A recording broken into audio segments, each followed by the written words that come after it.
Jesup W. Scott High School. He has a doctorate degree in Education Leadership Studies at Bowling Green University. He also has a Master's of Education Administration and Supervision at Bowling Green. He played in the National Football League as a defensive end for Indianapolis, Indiana.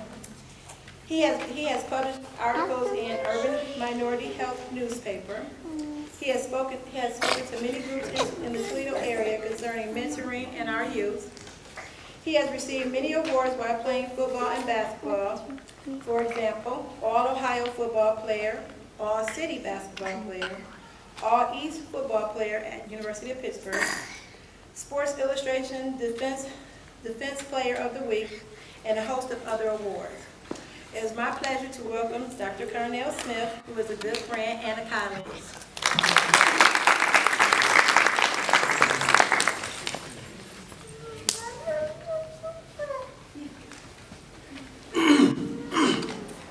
Thank you. Thank you for having me, and it's a pleasure to come home. It feels good to come home, and it feels good to be amongst the Bulldog family. And I'm so proud of all of you for this great accomplishment, and you should cherish this. I'm not going to be long, but I'm definitely going to speak strong, and since we're in such an intimate environment, and I'm at home, I feel as though I can get intimate with my family.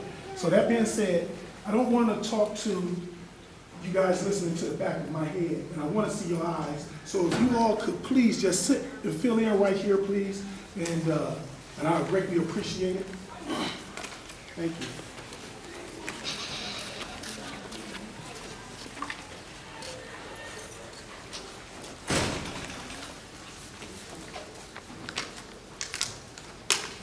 Thank you.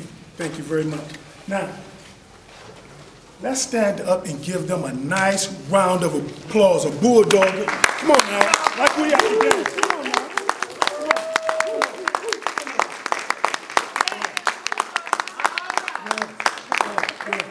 This is an outstanding honor. This is an outstanding honor.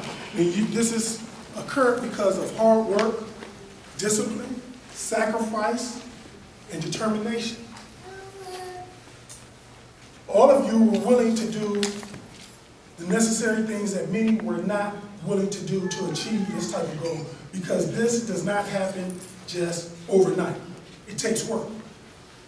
And it takes a work ethic to achieve the accomplishment that you youngsters have achieved to this point in your life. I wanted to talk about a few things. Many of you are going to be going off to college soon. You're going to be starting careers, and God bless you with that. I wish you all the best in all of your endeavors. But I just stopped by to tell you that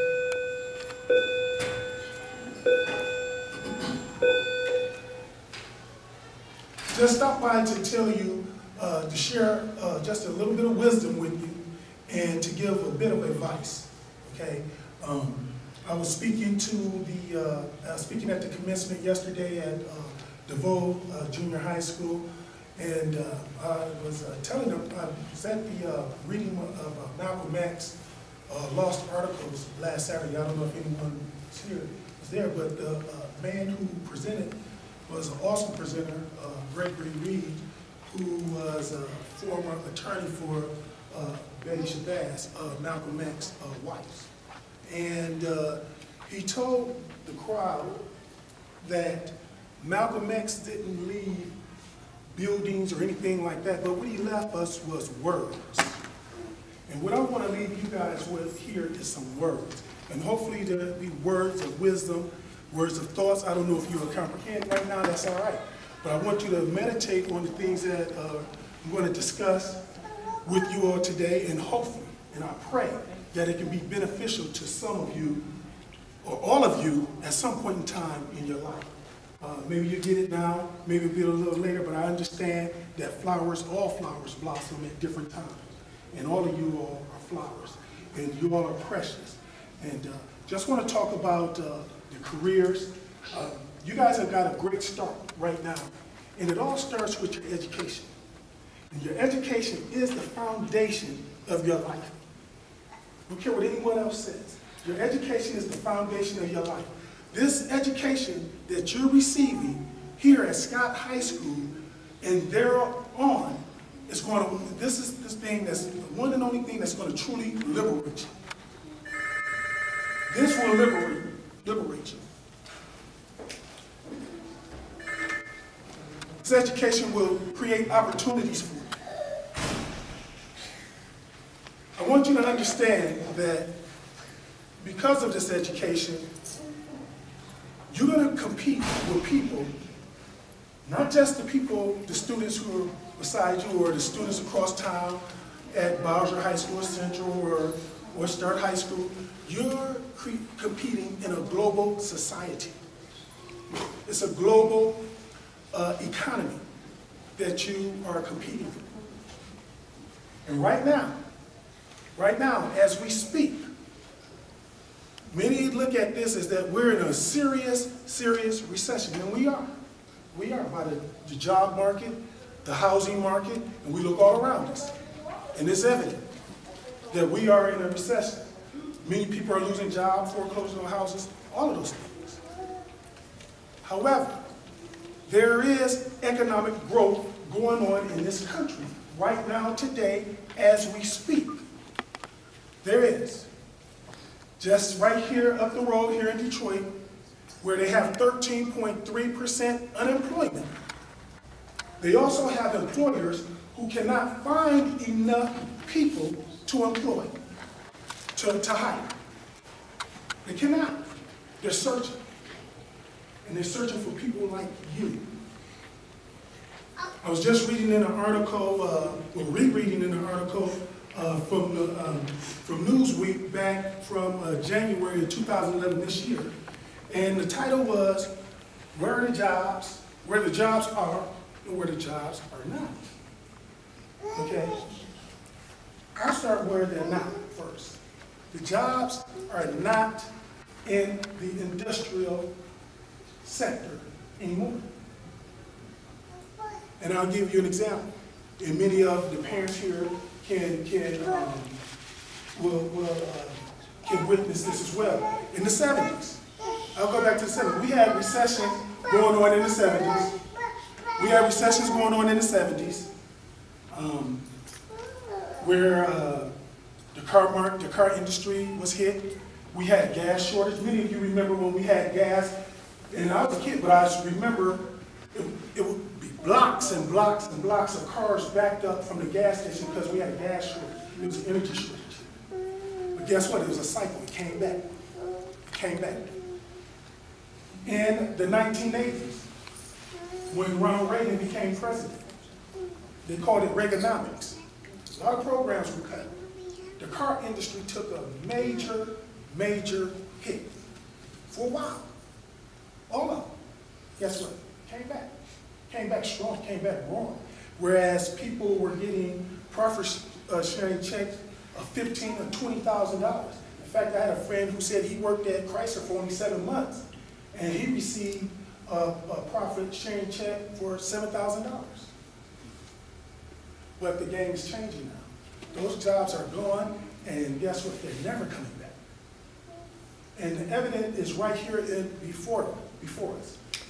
Just when Jeep Chrysler was closing right here on Central Avenue, they gave many people an opportunity to move to the new plant. Many people chose not to. Many chose not to. And the reason why? Because they were not willing to learn the technology, the way the plant has changed, the way cars are being built now. They're not being built the same way as they were in the 50s and 60s and 70s and 80s and 90s. They're not. It's a game changer. Technology is the game changer. And as I was telling the students yesterday, you know, I cannot stand there and say, well, the world is shrinking. I can't prove that. You know, being a researcher and a scientist myself, you know, all we can do is, we very rarely prove anything. What we do, we argue points. And what we do, how we argue points, we try to argue these points by supporting our opinion or our hypothesis with the facts from research studies. So I can't find any research studies out there saying that the world is physically shrinking. However, it is shrinking from a standpoint, from a technology standpoint. Now, the area where the technology is going, the way it's technology is going in the technology sector is the network system, the data analysis, and that's the second fastest occupation next to bioengineering. They cannot hire enough people. Why? Because businesses are done on computers, applications. That's where it is. You know, we may not like it, but that's the way it is. I'm the messenger here today. And that's all I'm doing is bringing a message. That's why I have young Melvin Claybrook over here. I met Melvin a few years ago at a luncheon for mentees. And since then, he and I have had a relationship. That young man knows about cameras. He can fix them. He knows the technology. I'm working like the dickens to learn. But I know he knows, and he has a young, fresh mind. And that's what these companies are looking for. Young, fresh minds, like yourself. I'll give you another example. And this affects all of us. And many of us know people who work for the cities. I have family members who work for the cities and close friends who work for the city. And many of them work in the sanitation department. As you look, and you see, companies are downsizing to be more efficient. And how they're being more efficient is through technology. An example, you look at the sanitation trucks, the sanitation workers. You look at them. No longer do you see 2, 3 people on a truck now. You see one person.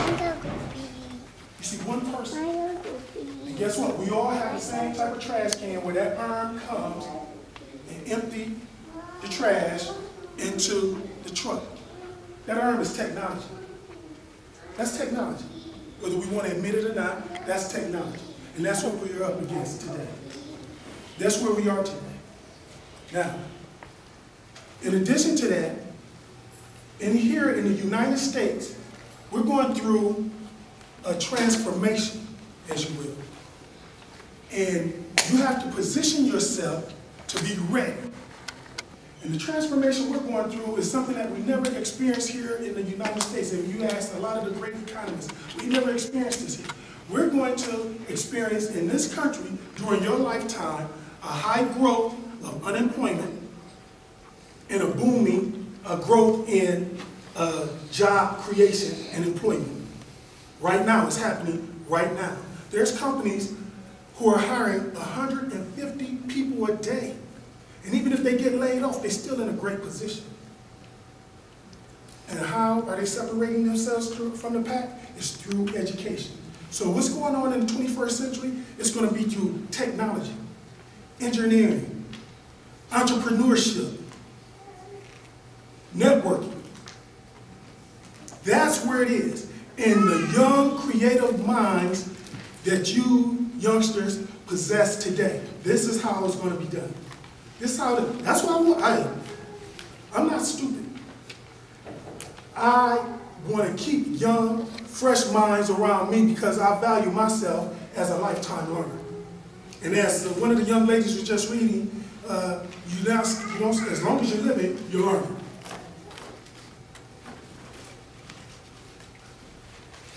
You're going to experience during this lifetime, you're going to no longer, are you going to have a job where you're going to work 30 years, pretty much. It's going to be very rare where you work 30 years for one company and then retire. We're all going to be kind of like free agents. You may work here 5 years, then you may work here 3 years, you may work here 7 years, you may work here 10 years, or 20 years, or what have you. But the fact of the matter is, as you go from each employment place, what you must do is accumulate as much knowledge as possible to increase your value as an employee, your self-worth. And at the University of Pittsburgh, as a ball player at the University of Pittsburgh, we had a saying there, the coaches had a saying, the more you can do, the longer you'll be around, son. And an example was, there was a young man who was an excellent ball player out of Florida somewhere, and he played cornerback, and he was a freshman, and he was working really hard to make that traveling team. He wanted to make that traveling team to get on that plane to travel with us. He worked very hard to get there. And one day he went to the coach and he asked the coach, he was like, look, you told me to do this, this, this, and I have. And the coach said, you have, and you have improved. He's like, however, you see so-and-so over there, he plays cornerback, right side, and the left side. You only play the right. So-and-so, he plays cornerback, and he plays safety. So-and-so, he plays cornerback, and he returns punts and kickoff, and he's willing to go on the offensive side and play that as well if we need him to. The point is, you know, although the variables may be different, the formula stays the same. The more you can do, the longer you'll be around. And that's what he finished it with that guy, with that kid. He said, son, the more you can do, the longer you'll be around. What he said is, learn more positions. So take this with you. You must learn more positions. You must. As a professor at the University of Toledo, you know, it's here. It's happening. I was dropping off some information for a student to make up an examination at the testing center. And it was very cold outside this day, but during that walk from the Human Service Building to the testing center, I heard at least 3 different foreign languages on the campus. It's here. You're competing in a global society. It's a game changer. It's a game changer. But what I'm here to tell you is that you have the talent. You have the gifts to succeed far and beyond your wildest imaginations. You do. And you can do it. You can do it. Well, it's going to take a few things. And I just didn't come here to just present something to you. I come to give you a solution to how to get there. And in my opinion, what I would suggest to all of you is to first, is to surround yourself with at least 5 people, 25 years of age or older, 5, to mentor you. Someone who loves you unconditionally, meaning they're there to pat you on your back, to help you along, okay? And they're also there to discipline you when you're wrong. But it's love. That's what you call the tough love. And when we receive the tough love, many times today, what I notice with the youth is that when an opportunity or when a situation presents itself where you must receive the tough love, well, all these gifts that you have going on for yourself, that you're being intelligent, you're smarter, you're more creative than my generation. My mom's generation is the baby boomers generation, and they said that that was the greatest generation of this country. You guys are it. You're next. You guys have to leapfrog them. Because now they're retiring, and they're going to depend on you guys. My generation is going to depend on all of you to become the necessary leaders. Now, you may look out here and yet again say there's no opportunities out here. But it's funny how history repeats itself. I was reading in the Prosperity Bible, and Napoleon Hill stated that during the Great Depression in the 1930s, which was the worst economic downtimes of the history of the United States. And I know you guys hear it all the time on television when they speak of the recession right now that we're in. They always say this is the worst economic downturn since the recession, the Great Depression. However, during the Great Depression, more businesses, more entrepreneurs, more millionaires was created during that time than any other time in this country, than any other time in the United States. So, what I'm here to tell you, family, is that don't always believe what you see. Don't believe. You have to be a creative, 21st century, outside the box thinker. And how do you become that? Is that you challenge yourself. There are opportunities going on right now. Now you got to make up your mind on what you're going to do. Are you going to sit over here in the corner and say, well, they're not letting me do this. I can't do this because I'm black, or because I'm poor, or because I come from here, or I've never seen it before. That's a poor mentality. That's a poor mentality. That's poor. That's where poor people come from. And there's a difference. That's where poor people come from. And that being said, is that we got to overcome that.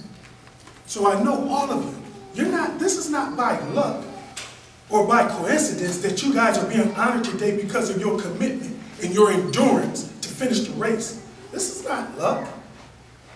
Luck has nothing to do with this. It's because of your commitment and your creativity. Now we got to take it a little further. We got to go a little further. We got to challenge ourselves. Parents, we got to challenge the students. We must challenge ourselves. We must find a way to think outside the box. See people who have similarities and qualities that you admire, who are professionals in the directions in which you want to go. And find a way to latch onto them.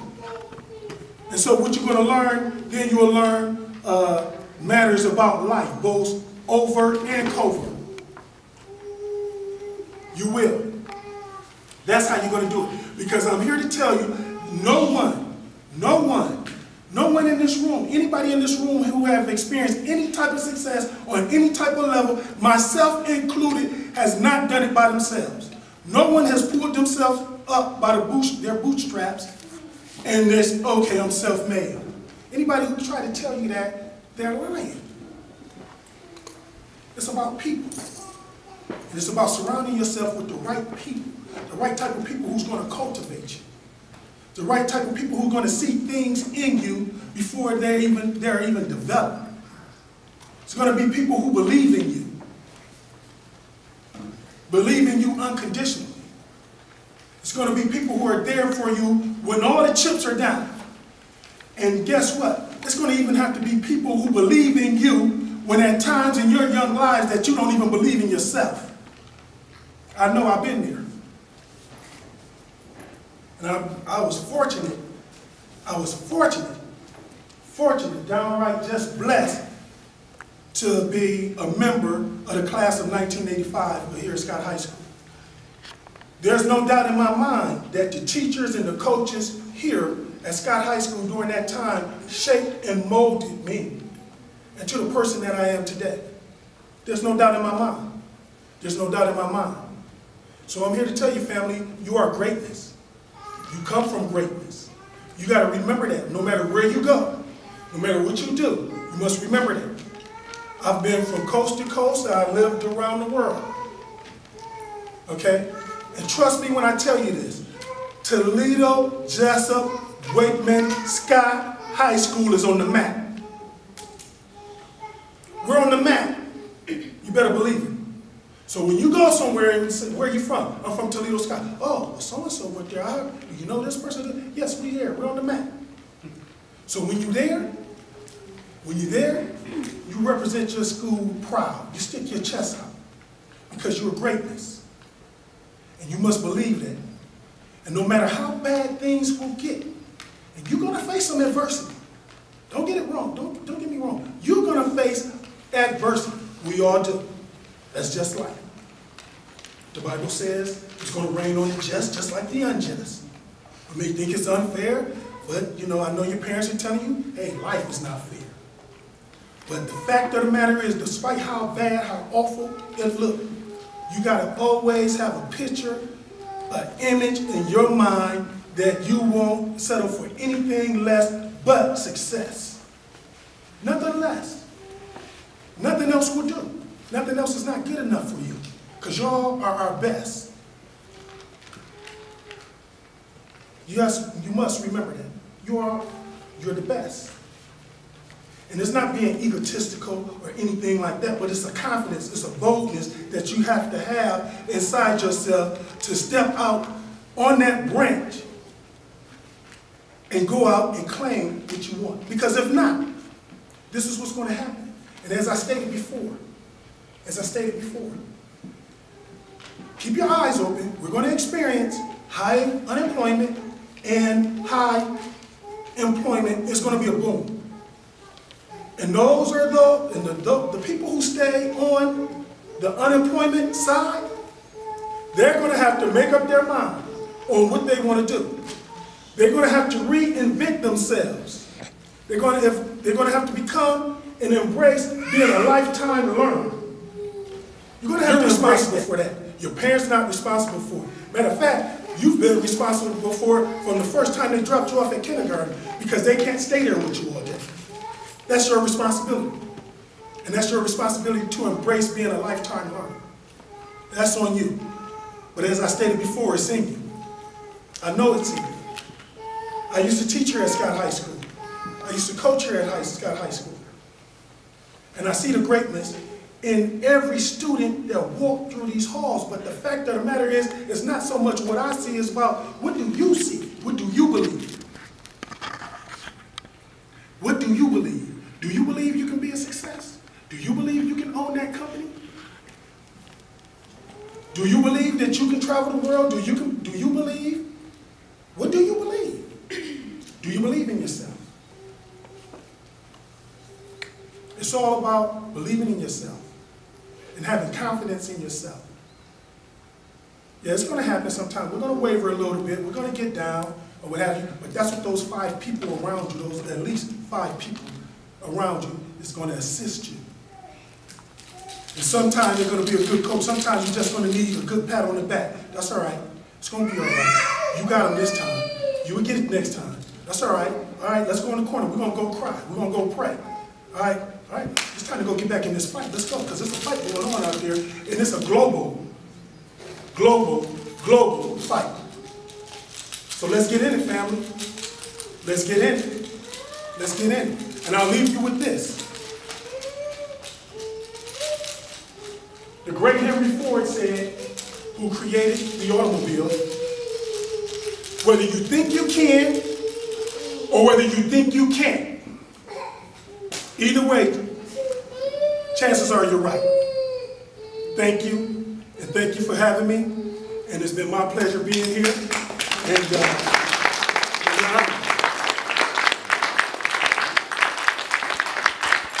I just can't leave here without saying this. Once a bulldog, always a bulldog. There we go.